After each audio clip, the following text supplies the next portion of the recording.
नमस्कार दोस्तों, welcome back to civil outlook. तो आज हम लोग करने जा रहे हैं टॉप 10 मिक्स क्वेश्चन सीरीज का पार्ट नंबर 18। ये सिर्फ आपके किसी भी सिविल जेई लेवल एग्जाम के लिए बहुत ही ज्यादा इंपॉर्टेंट होने वाला है, क्योंकि इस सीरीज की हर एक वीडियो में हम लोग 10 क्वेश्चंस कराते हैं। साथ ही वीडियो के लास्ट में आपसे क्वेश्चन पूछा जाता है, इसका आंसर आपको कमेंट्स बॉक्स में कमेंट करके बताना होता है और पूछे गए क्वेश्चन का सॉल्यूशन हम लोग नेक्स्ट वीडियो में करते हैं। इस वीडियो का एम रखते हैं हम लोग 10 लाइक्स का। अगर आपको इस वीडियो की पीडीएफ फाइल डाउनलोड करनी है तो लिंक डिस्क्रिप्शन में टेलीग्राम चैनल से जाकर डाउनलोड कर सकते हैं। हर एक क्वेश्चन को डिटेल में सॉल्व करेंगे, उससे रिलेटेड जो भी इंपॉर्टेंट फैक्ट्स हो सकते हैं उनको भी साथ साथ डिस्कस करा जाएगा। तो चलिए बढ़ते हैं वन बाय वन क्वेश्चन की ओर। तो पहला क्वेश्चन क्या कहता है, the steam function for a 2D flow is given by. देखिए शाई को क्या बोलते हैं, स्टीम फंक्शन। क्या बोलते हैं हम लोग, स्टीम फंक्शन। लेकिन अगर डी शाई बाय डी एक्स की बात करूं तो ये यू देता है, और डी शाई बाय डी वाई की बात करूं तो माइनस वी देता है। ठीक है, पहली बात तो सॉरी, ये तुमने कहते उल्टा हो गया है ना। ये आपको v देता है और ये आपको माइनस यू देता है। होता क्या है, ये ऐसे होता है कि अगर मैं x में डिफ्रेंशिएट करूं, ठीक है, जैसे डी शाई बाय डी एक्स में डिफ्रेंशिएट करूं तो इसके परपेंडिकुलर वर्टिकल कंपोनेंट देता है। x के परपेंडिकुलर क्या है, v है, तो v देता है। और डी शाई को डी वाई के रेस्पेक्ट में करूं, डी वाई के रेस्पेक्ट में, तो इसके परपेंडिकुलर कंपोनेंट कौन सा आएगा, ये आएगा, u आएगा। लेकिन ये नेगेटिव स्पेस ये ऐसे होता है। ठीक है, भूल भी जाओ, जैसे मैं भूल गया तो याद करने का तरीका ये रहा आपका। चलो ठीक है, पूछ क्या रहा है, द वेलोसिटी एट पॉइंट 22। देखिए हम लोग क्या जानते हैं, वेलोसिटी क्या होती है, v1 का स्क्वायर, यानी v at point 1 and v at 2। ठीक है, इसका स्क्वायर होती है, ऐसे हम लोग लिख सकते हैं। चलो अब बात आई कि इसको निकालेंगे कैसे। तो अगर मैं यहाँ पे डी शाई बाय डी एक्स करूँगा तो मुझे v मिलेगा, तो ये क्या बचेगा मेरा, 2y बचेगा, y 2 इंटू 2, तो ये कितना बचेगा, ये वाला कंपोनेंट आपका ये बचेगा 4। ठीक है, इसी तरह डी शाई बाय डी वाई करूँगा तो ये माइनस के u आएगा, और ये कितना आएगा, माइनस के ये आएगा 2x आएगा, तो ये आएगा 2 इंटू 2, तो 4 आएगा, ये भी 4 है। तो इसके करते हैं हम लोग 4 का स्क्वायर प्लस 4 का स्क्वायर, तो आएगा √32, तो इसको लिख देंगे 4√2। ठीक है, 4 को अंदर ले आएंगे, 16 16 में 32, तो आंसर क्या हो गया, ऑप्शन नंबर ए इधर राइट आंसर। ओके, अगला क्वेश्चन देखते हैं, a hydrograph of direct run off due to 1 centimetre effective rainfall. ठीक है, तो 1 सेंटीमीटर इफेक्टिव रेनफॉल का जो हाइड्रोग्राफ होता है, डायरेक्ट हाइड्रोग्राफ, उसको बोलते हैं यूनिट हाइड्रोग्राफ। ठीक है, over a catchment area for unit duration is called, तो उसको क्या बोलते हैं, यूनिट हाइड्रोग्राफ। ऑप्शन ए क्या है, यूनिट हाइड्रोग्राफ, तो आंसर क्या हो गया, option number A is the right answer.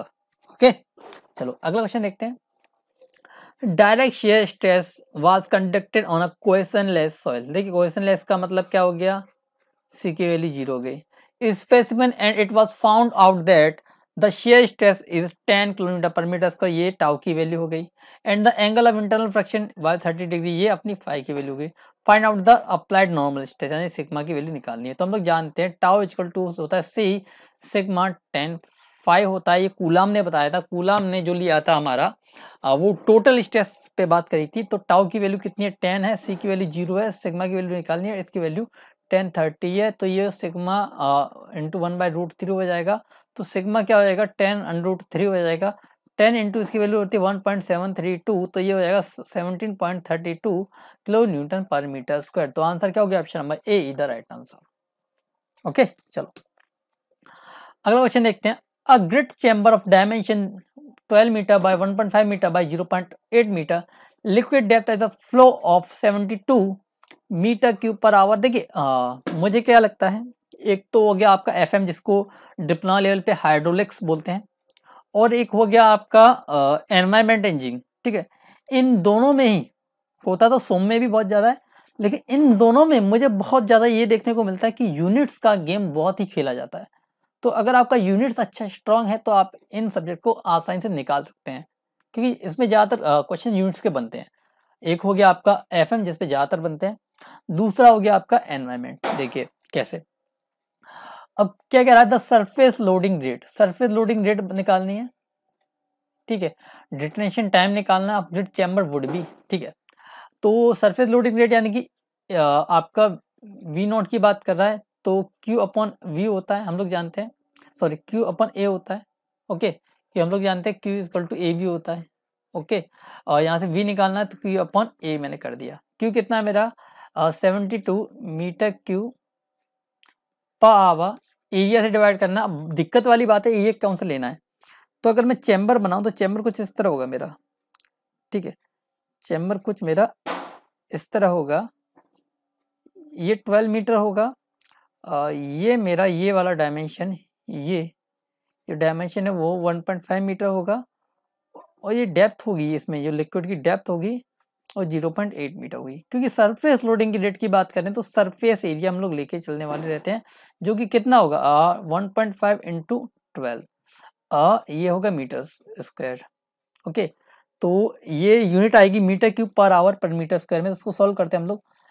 72 इसको लिख देता हूँ मैं 3/2 इंटू 12 ऐसे लिख सकता हूँ, तो 2 से जाएगा 6, 3 से 3 कम 3, 3 चौक 12, ओके, 140, 3 दूनी 6 और 6 चौक 24, तो जाएगा 40 मीटर क्यूब पर आवर पर मीटर स्क्वायर, ये आ गया। यानी कि सरफेस लोडिंग रेट अपने को आ गया 40, कहाँ दिख रहा है, ये दिख रहा है, ठीक है। अब अपने को निकालना है डिटेंशन टाइम, तो हम लोग जानते हैं V equal to Q into T होता है, ओके।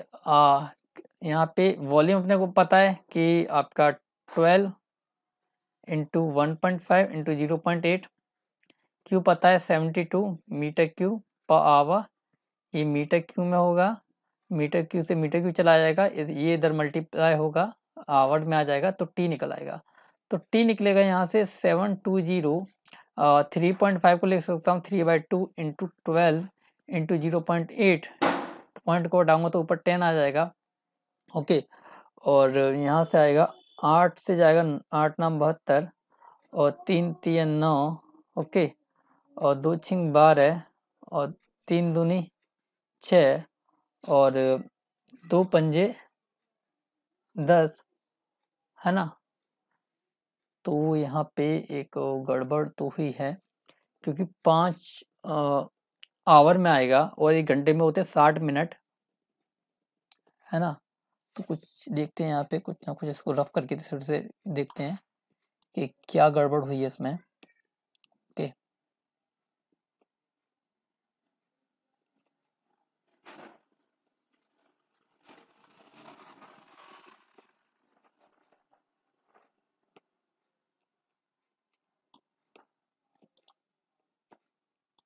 चलो, तो यहाँ पे टी क्या था, V/Q, हाँ V/Q था, है ना। तो हाँ V/Q था, तो V कितना रहेगा यहाँ पे अपना, V रहेगा आपका यहाँ पे, हाँ उल्टा हो गया ना इस वजह से, ओके, उल्टा हो गया था, उल्टा लिख दिया था हम लोगों ने वहाँ पे उसको। तो V क्या रहेगा आपका, वॉल्यूम रहेगा मीटर क्यूब में, और जो हो गया मीटर क्यूब पर आवर में, तो ये आवर में अपना निकल के आ जाएगा, है ना। तो यहाँ से V कितना आपका 12 into 3 divide by 2 into 0.8, okay, ये रहेगा 720, पॉइंट हटाएंगे तो ये 0 इधर और आ जाएगा, ओके। लेकिन ये सारी मिनट में दे रखी है, तो इधर में 60 का गुणा कर दूंगा तो ये मिनट में निकल के आ जाएगा, ओके। तो इसको अपने को सिर्फ सॉल्व करना, 8 से जाएगा 8 9 72, 3 3 9, 3 दूनी 6, 0 से ये 0 चला आएगा, 2 से ये 2 चला जाएगा, और 0 ये बचेगा बस, और ये डिवाइड आके आएगा 1.2 मिनट। तो 1.2 मिनट एक इसमें दिख रहा है और एक इसमें दिख रहा है, लेकिन मीटर क्यूब आवर में बात करूँ तो ये 4000 है, ठीक है। लेकिन जो मेरी वैल्यू आई थी वो 40 आई थी, लेकिन यहाँ पे बात करूँ तो ये लीटर में है, और मैं जानता हूँ कि 1 लीटर में 10⁻³ मीटर क्यूब होते हैं। क्या 1 लीटर में 10⁻³ मीटर क्यूब होते हैं, यानी कि 1 मीटर क्यूब में 10⁻³ लीटर होते हैं। तो इसको लीटर में कन्वर्ट करके ऐसे लिखा जा सकता है। तो आंसर क्या हो गया, option number d is the right answer, okay. Video को फिर से आप लोग दोबारा रिपीट करके देख लेना, अगर क्वेश्चन आपको समझ में ना आया हो, अगर फिर भी नहीं आता तो आप कमेंट कर सकते हैं। चलो अगला क्वेश्चन देखते हैं। The principal stresses at a point in elastic material are 60 newton per mm square, tensile है, 20 किस में है टेंसाइल है, 50 किस में है कंप्रेसिव है। What will the volumetric strain by considering the young modulus इतना है, पॉइजन रेशियो इतना है। तो हम लोग जानते हैं वॉल्यूमेट्रिक स्ट्रेन क्या होती है आपका, sigma x plus sigma y plus sigma z upon e 1 - 2 mu. लेकिन सभी टेंसाइल है, कंप्रेसिव को नेगेटिव लेते हैं। सिग्मा एक्स कितना दे रखा है 60, सिग्मा वाई कितना दे रखा है 20, और ये दे रखा है 50, और ये दे रखा है 10⁵ यहाँ 1 - 2 × 0.3, 6 2 8 5 3, तो ये 30 होगा, और 10 की घात 5 होगी, और 0.4 होगा, ये 10 आएगा, 10 से 10 चला जाएगा, तो ये आएगा 12 × 10⁻⁵। ठीक है, क्या आएगा 12 × 10⁻⁵, इसको लिख सकते हैं हम लोग 1.20 10⁻⁴। ओके, तो आंसर क्या हो गया, option number A is the right answer. अगले क्वेश्चन को देखते हैं, maximum shear stress in a more circle is. तो जो मैक्सिमम शेयर स्ट्रेस होती है मोर सर्कल में, ये होती है, ये क्या होती है, ये रेडियस होती है। ठीक है, is equal to radius of Mohr circle. ठीक है, बी देखते हैं, greater than radius of Mohr circle गलत है, लेस देन रेडियस गलत है, नन ऑफ दिस तो ये भी नहीं है, क्योंकि आंसर ए पहले ही सही हो चुका है ना। चलो अगले क्वेश्चन को देखते हैं, autoclave test is sensitive to. मैंने अभी बताया था ऑटोक्लेव को 2 पर्पस के लिए यूज करते हैं, calcium oxide and magnesium oxide, दोनों की साउंडनेस यानी कि एक्सपेंशन को चेक करने के लिए कि कितना ज्यादा अमाउंट में ये है, क्योंकि जितना ज्यादा अमाउंट में ये होंगे उतना ज्यादा एक्सपेंशन होगा, जितना ज्यादा एक्सपेंशन होगा उतना ज्यादा क्रैक्स होंगे, जितने ज्यादा क्रैक्स होंगे उतने ज्यादा डैमेजेस होंगे, उतने ज्यादा थ्रोइंग एंड फ्रीजिंग एक्शन होगा, जितना ज्यादा थ्रोइंग एंड फ्रीजिंग एक्शन होगा उतना ज्यादा ही मेरा जो भी स्ट्रक्चर है वो सेपरेट होने का ट्राई करेगा। तो एक लंबा प्रोसेस है जिसका बेसिस क्या है, एक्सपेंशन ना हो। ठीक है, उसको भी हम लोग अगर हो भी जाता है, अगर एक्सपेंशन हो भी जाता है तो उसको भी हम लोग ट्रीट कर सकते हैं। तो आंसर क्या हो गया यहाँ पे, ऑप्शन नंबर आपका देखते हैं, ये लाइम की बात कर रहा है, ये मैग्नीशियम की बात कर रहा है, लाइम मैग्नीशियम दोनों की बात कर रहा है, तो आंसर क्या हो गया, option number see the right answer. Okay चलो अगला क्वेश्चन देखते हैं, रिवर्स कर्व। रिवर्स कर्व देखा ना आपने, ऐसे ये आया शक्तिमान की तरह, ये मुड़ गया है ना, इसको बोलते हैं रिवर्स कर्व ना।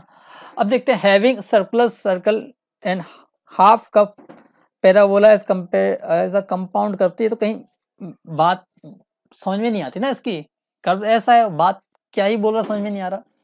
बी देखते हैं, with simple circular curve and transition curve ना, ये भी नहीं है।